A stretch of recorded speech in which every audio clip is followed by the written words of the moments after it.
Montparnasse, bienvenue.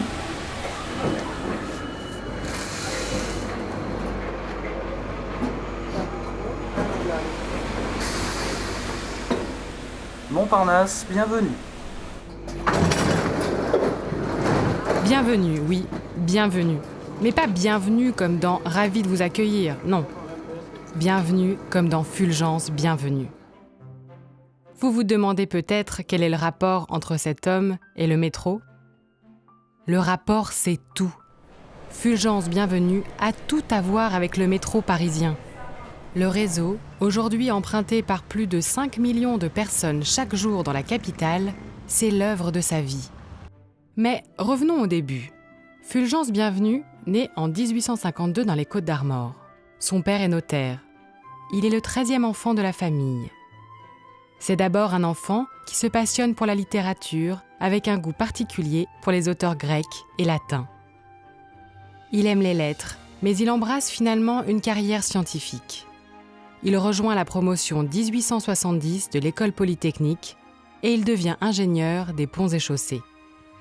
Il effectue sa première mission à Alençon où il supervise la construction des lignes de chemin de fer de la région. En 1881, alors qu'il n'a encore que 29 ans, il tombe d'un wagon sur un chantier. Il atterrit sur les rails et son bras gauche est broyé. Bienvenue ressort de cet accident amputé et une semaine plus tard, il est fait chevalier de la Légion d'honneur. Il revient vite au travail et ses mésaventures ne l'empêchent pas de continuer dans le secteur des chemins de fer. Il est nommé à Paris en 1886 et il réalise le tramway funiculaire qui relie la place de la République au quartier de Belleville. Mais c'est 10 ans plus tard qu'il commence à travailler sur ce qui sera son chef-d'œuvre, le métro parisien. Il présente son projet. Des trains électriques sous terre pour remplacer les omnibus à chevaux. L'idée avait déjà été évoquée, mais cette fois-ci, l'amélioration des transports publics est urgente. En 1900, Paris accueille en même temps l'exposition universelle et les Jeux olympiques. En seulement 2 ans, la première ligne doit être construite. 2 ans pour construire ce qui est encore aujourd'hui la ligne 1 du métro, de la porte de Vincennes à la porte Maillot. Le travail est titanesque. Il faut percer les tunnels, équiper les voies, creuser les accès, déplacer les égouts. Et pourtant, croyez-le ou non, la ligne est ouverte dans les temps.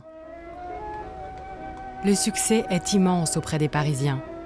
Et dans les 5 ans qui suivent, sont construites les lignes 2 et 3, suivies de près par les lignes 4, 5, 6, 7 et 8.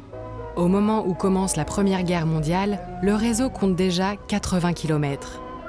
Bienvenue part à la retraite au début des années 30, à plus de 80 ans. Monsieur l'inspecteur général, bienvenue. Le métro s'est encore étendu, et déjà à l'époque, 800 millions de voyageurs l'empruntent chaque année. Il décède le 3 août 1936 et est inhumé au Père-Lachaise dans une petite tombe discrète à son image. Bienvenue, comme il le disait lui-même, était un ingénieur et pas un artiste. Il ne cherchait ni la lumière ni la gloire. Et pourtant, quelle postérité!